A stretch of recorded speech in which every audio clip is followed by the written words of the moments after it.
welcome everyone to another episode of the Footy Game Day Squad show. I'm your host Cal, and joining me today I've got Tom and Kerm. Guys, how are you going this afternoon? Good as always, happy to be here. Yeah, mate, and likewise. It's been very quick between our recordings, but ready to go, mate. Yeah, we are here for round 6 review, where we're going to dive into everything fantasy. And of course, we're brought to you by GameDay Squad, Australia's first and currently only fantasy sport blockchain platform with a footy game and with a rugby league game. So if you are new to the channel, make sure you do check out in our description below, www.GameDaySquad.com.au. If you're here and you're into fantasy, you're going to absolutely love what we've got there on offer. But guys, we are going to have another preview show of this week. I've been very happy to put round 5 behind us, as you guys would have known from the review show we've just done. Kerm, you are going to kick us off with some weekly team news. Now, we do record this on a Wednesday night, so the official news isn't out. So, as always, you're going to have to get that crystal ball out and see what you can predict. So, throw it over to you. Yeah, I'll do my very best. And the big news going into week 6 is GWS's Toby Green making his anticipated return from suspension. That is an absolute massive inclusion for them, and he'll be welcomed with open arms. The winless Port Power, cheeky dig, should welcome the return of Brownlow medalist Ollie Wines. He should be back and lining up for them. Carlton have every chance of bringing Paddy Cripps straight back into the starting lineup. That was a quick turnaround for him, and he'll be firmly one of the Brownlow favourites again this year with that short injury. Young gun Will Day looks to be returning for Hawthorn this week as well, which would be massive for them. He lines up on the wing. Lockie Hunter will be out for the Dogs for personal reasons. Hope everything's okay there. We don't like to see players missing time for personal reasons, but Lockie Hunter will be out for expected to be in the extended period of time. And last year's gift from the fantasy gods, Aaron Hall, will miss time with a hammy. Still undetermined exactly how much time he's going to miss, but we might talk about that a little bit later on with Zeeble and his opportunity going forward. Yeah, nice roundup. Definitely a few fantasy relevant players, and I cannot wait for Green to step back into it, but I'll keep that one for a second because I've got something burning away with that. Tom, before I dive into that, I want to throw to you for pack opening of the week. So, of course, our packs are live. You can go in, start opening your players team. We haven't started our competitions yet, but we are just a few weeks away, and we can't wait for that. So, Tom, hand over to you. Who's won pack opening of the week and what they get? Yeah, mate, I'll take it from here, and it's Keep Hoy 1888, this week's winner. And my goodness, if I had some pack luck like this guy, you can see the pack there in front of you. Clayton Oliver, Jack Steele. Wow, that's nearly my 2 best players already. You guys can see my starter packs. We did a pack opening a couple of weeks ago on this channel, so go check it out. I can tell you what, it was nowhere near as good as that. So congratulations to you. And from now on, guys, we want your best starter packs sent in by you guys, and we'll rate them, see who wins next week. But yeah, enjoy the win, 3x3 common player pack, and get that team juiced up even more. We love to see it. Jeez, I reckon there's no chance he betters that pack then with one of those few packs that he's now won, because that's an insane drop. That those when he sent that through, just quietly. I told him he can open all my packs going forward, because as we know, Tom, our luck's been rubbish. So that's been good. Guys, I want to kick things off because I told you I had something burning, and it is question of the round. And for me, it's will Toby Green return as one of the top 6 GDS footy players that he was last year. So last year he averaged 101 points, which was the 5th highest for the Giants and 6th highest for all forwards. So that average currently would have him on our rolling dream team bench that we started producing in our review show. So he'd be about 5th or 6th or potentially 7th at the moment with his average, and around sort of the Butters and DeGoey mark is kind of where he was at for last year. So this week he starts against a really, really tough team in the Saints, who are in quite a bit of form. So I'm very, very excited to see, can Toby Green, A, save the Giants season, and B, will he become the fantasy stud that I held on to, hoping he'd jump back into my team straight away. So yeah, that's my question of the round. What have you guys got? I've gone with a Brodie Grundy dig again here, and in our review show of week 5, it may have been a little bit harsh, but Brodie Grundy is coming up against Sam Draper and the Essendon Bombers, who are just, they've had a lot of injuries and they haven't looked the same. They've been struggling way down the ladder that I predicted them in our preview show for the ladder. But Max Gawn has had his best game against Sam Draper, his get-right game, I should say, against Essendon. Sean Darcy had his get-right game against Sam Draper and Essendon.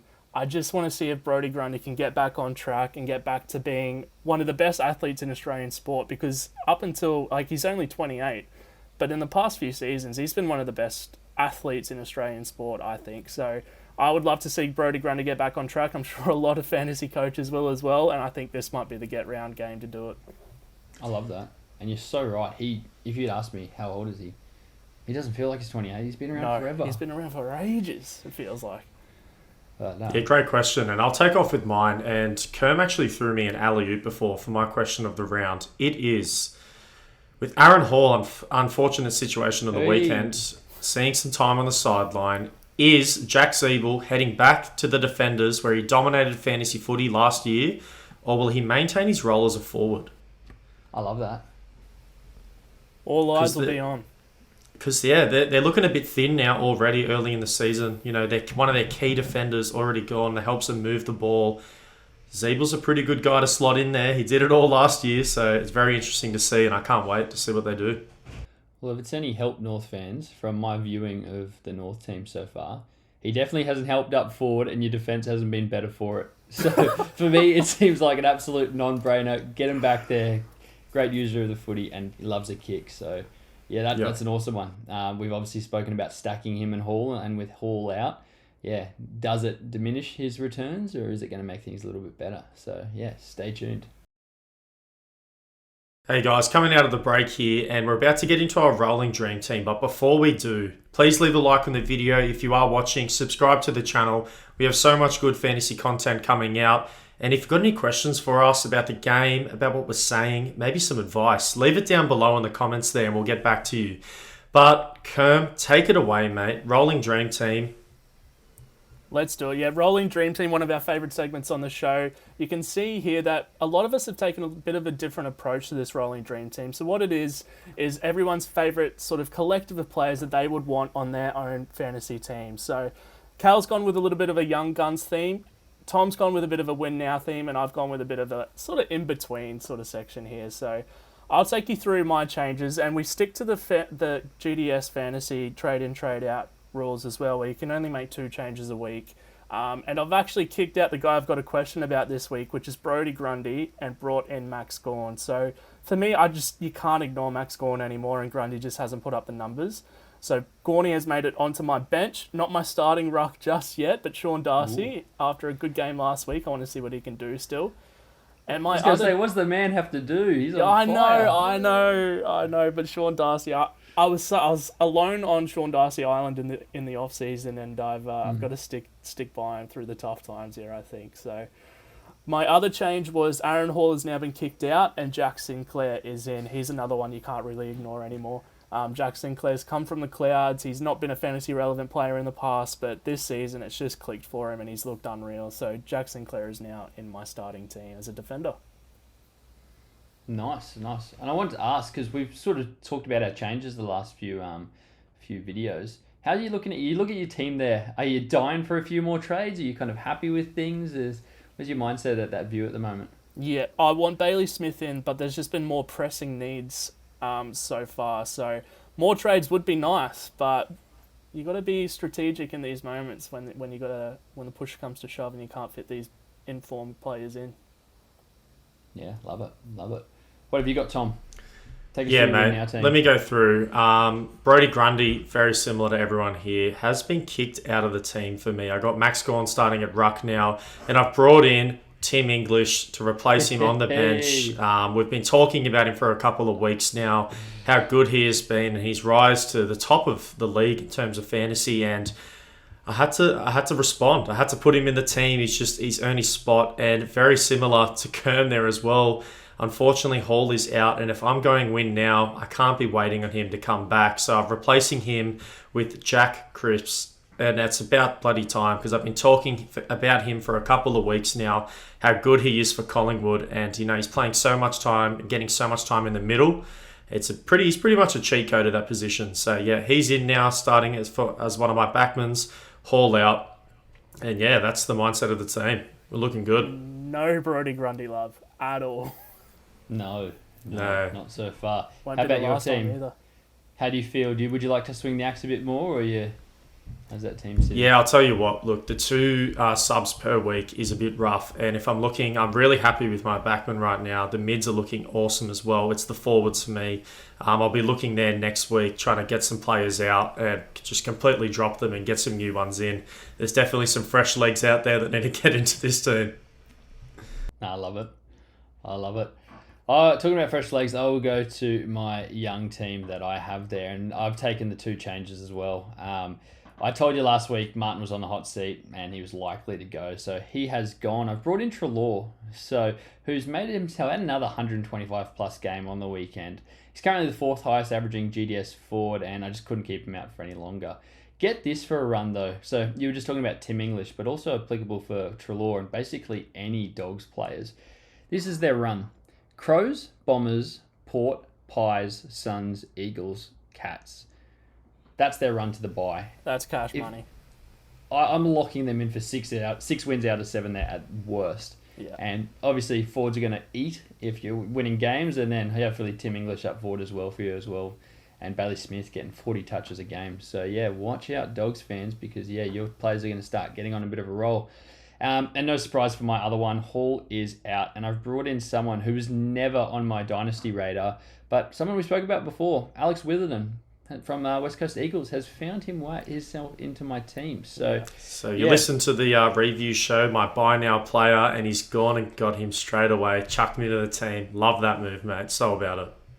Yeah, he's having a career year. So the last couple of years were a bit disappointing. He only played 15 games combined across the 2 years, but he missed round 1 and then bang 4 straight games of 100 plus GDS points.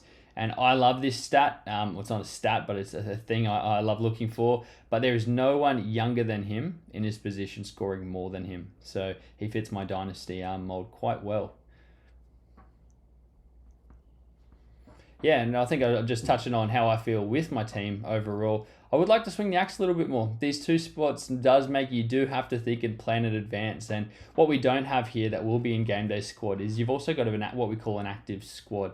So you got a pool of 8 players that aren't completely out of the 2 changes that you can kind of pick and choose from. Obviously a bit hard for us all to do that and all on one screen, and we just kept it easy and pretended like that. But when Game Day Squad, when our season does start, they will be the rules, and that will be what we're looking at when we're actually playing with our actual proper team. So I cannot wait for that.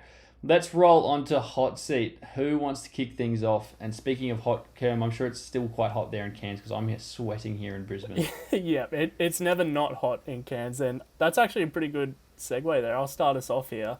And on the hot seat for me is Cam Guthrie, and he was a really fantasy relevant guy last year for Geelong, and he was sort of a leap above. I mean, maybe there was Mitch Duncan as well.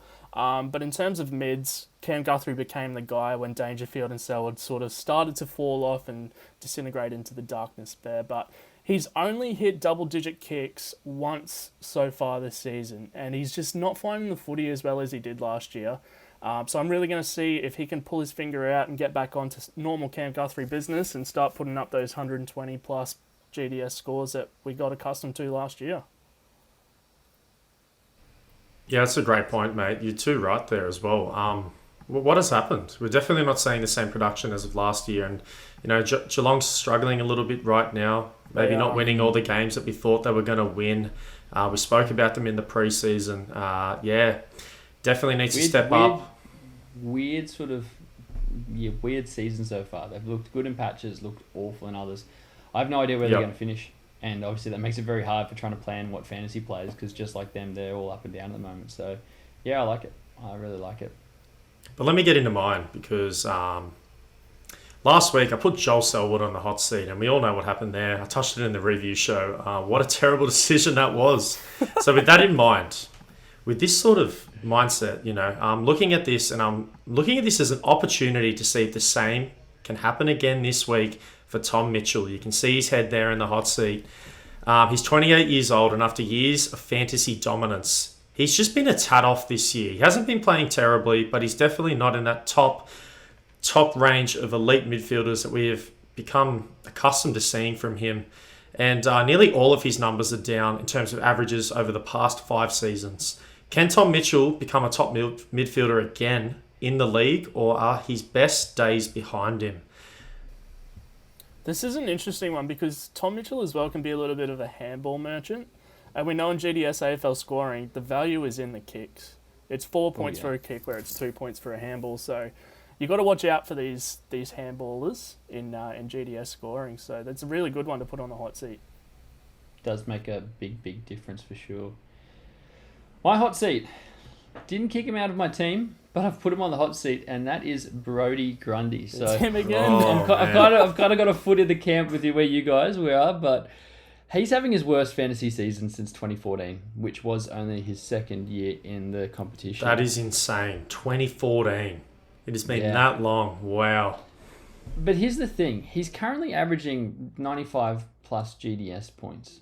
So it's not exactly a terrible return at the moment. But the thing is, unlike other fantasy games, we've only got one ruck spot. So you've got to make sure that that one ruck spot is either the best win now ruck in the competition, i.e. Gawn, or the best future ruckman, the best dynasty one that will become them. And we've just spoken about his age and stuff. He's not exactly old, but he doesn't quite fit in the category of either at the moment, which makes him very difficult to have in any of our teams, even with our three different sort of the ideas and how we're going about it. So yeah, it doesn't help that Gawn is just banging on that door now to get into my team. He's been on fire, and like I said, one more big game from him, and I think it'll be a very quick change. So yeah, he's my hot seat. Yeah, I think it's quite reasonable to put him there as well, because he's been that cornerstone piece for Collingwood for so long, and it is just so uncharacteristic to see him not playing well, especially with. We look at the preseason and what we thought Collingwood were going to do this year and what they've actually done. It's been much better than the expectation that a lot of us had before the years. And it's just weird to see that Grundy isn't really contributing to that as much as, years prior. Like, other players are really stepping up. They're going deeper into their rotation now and getting great production out of other players. So that may be the reason, but I think it's quite fair to put in there. He's a bit off. Alrighty guys, we are here for Stat of the Week. And before we get into an AFL Stat of the Week, Kerm, you being the Manchester City fan in the group, I wanted to give you a stat about my beloved Liverpool. Oh my God, okay. A thrashing of Man United, which is our second for the season, has put us at the top of the Premier League for the first time since October. Just want to shout out, we also knocked you out of the FA Cup and won the League Cup. So the quadruple is on, but I can sit here and talk about how good Liverpool is, but we're not going to do that. I'm going to talk AFL. I'm not going to give you a chance to rebut. That's guys, fine. stat of the week this week comes courtesy of something that I was looking at with Melbourne Demons and how good they've been looking. So I did a bit of research and I've jumped back in and I've found out that between the year 2000 and last season, only 3 AFL reigning premiers have started 5-0 in their premiership defence. Right. And none of those 3 teams have actually gone on to win the premiership that next year or that year. So those 3 teams were the Pies in 2010, they went on to lose to the Cats in the grand final. The Cats in 2007 went 5-0 in 2008 and of course lost to the Hawks in the grand final. And West Coast won 06 and lost in the 07 semi-final. So is this something of history repeating itself, or will the Melbourne Demons be able to buck the trend? So, yeah, stay tuned on that one. Something to think about there. Yeah. Cash so out easy your to get bets. lost in. Yeah. Maybe that you and me when we jumped off the Madees very early at the start of the season. It's got time. Maybe I'm trying to cling on to something, but yeah, you're trying to get something there, mate. Just come back over. I said it from the start. Just admit it. They're looking red hot. They're ready to go. Yeah, they do look phenomenal. I think they are head and shoulders best team in the competition at the moment. I think it's sort of them clear one. I'd put the Lions at 2, and then you've kind of got this sort of next pack. So Swans at 3. Thank you. Swans at 3. Swans can go in that pack with the Saints and those sort of teams at the moment, but. Yeah, let's talk about something that I cannot wait to get into. I wonder why you can't wait, Tom. Oh, you guys, have a look at what is here for Lock of the Week. Guys, I've only gone and jumped to the top, and you can see me there. I'm stoked about it. Tom, on the other hand, mate, you started off strong, but you've had a rough 4 weeks in a row. Yeah, What's mate. going on? We went through it last week. I think there's 8 fantasy points there, and I'd have an extra 340. Combined, which is just so tough to see. Watching on with those games, I'm like, come on, mate, just one more kick. It's all you need, and couldn't get it done in the end. But yeah, I've got something up my sleeve for this week. I've got to get back in the race here, get back in the mix, and I'm also hoping on some bad luck for you guys, especially you, Callum, both being up the top, mate. Wow. So quick, while I bring up your stuff here, Tom, quick run through of how this works. So each week we all give a player and we lock them in for a GDS score. How it works is if they hit it, you get the score that you locked them in for. And if they miss, you get a 0. So as you can see there, you got Mills 105 at the very start, but Degoe, Neal, Brayshaw and Hall have all missed for you since. And like you said, some of them by very, very fine margins. But I can see who you've got there. Talk us through your pick for this week. Yeah, look, when we're talking fantasy points, fantasy production, look no further than Bailey Smith. And you just went through their run that they're about to have. I looked at this matchup and it had leather poisoning all over it. So I've come in here, I've played my Bailey Smith card finally. He's in red hot form. I'm in need of a big score, so I'm chasing a big score here. 130 game day squad fantasy points from Bailey Smith this week. Hopefully he can get it done for me, mate. 130 would be the highest lock for the year so far. And just a quick reminder, we can't use the same player twice in the season. So I played my Bailey Smith card and I can't play it again. So no, I do love it. You do need a win, so I hope you get a win to make it a little bit more competitive, because at the moment you're making us look bad. Kerm, you want to get... Come on, mate. Aaron Hall on track to get my fantasy score, pulls his hammy. 8 points splitting it there. Literally 8, dude. Like, I don't know what you want from me. I've got nothing to say. Strike rate better than 20%. That's what I want. Kerm, what have you got this week? Yeah, so I had a bit of heartbreak as well last week. I had Laird to get 112 GDS points, and he finished on 111 with a fourth quarter free kick against. So I was really, really disappointed last week. But we move on to this week, and I've got Timmy Taranto to get 115 GDS points. I really like the look of him. He's looked absolutely unreal. I'm quietly confident, knock on wood, that he's going to get this 115 for me and propel me back up the leaderboard. Yeah, I like it. Because you're on a bit of a roll there as well. Yeah, so, it would have been nice to get Laird. Yeah, it would have been good. And like you said, you were very, very close to it. And to round things out, you can see, like I said, Bailey Smith did the damage for me last week. And this week, with my lead, because I've had a couple of big wins. I went to Rana early in the year and had a win. So I'm going to go Mitch Duncan for only 85 GDS. I don't want to hear it. I don't want to hear the reasoning behind why you put Mitch Duncan down for 85 GDS. There is no explanation. I agree with Kerm here, man. I don't want to up the top, mate. I want to see some comments down below about how much of a cop out this is for Cal. Drop a comment. Surely there's another list of 60 other players you guys can think of. Name them down there. Put your score that you would have put as well and see if it hits, eh?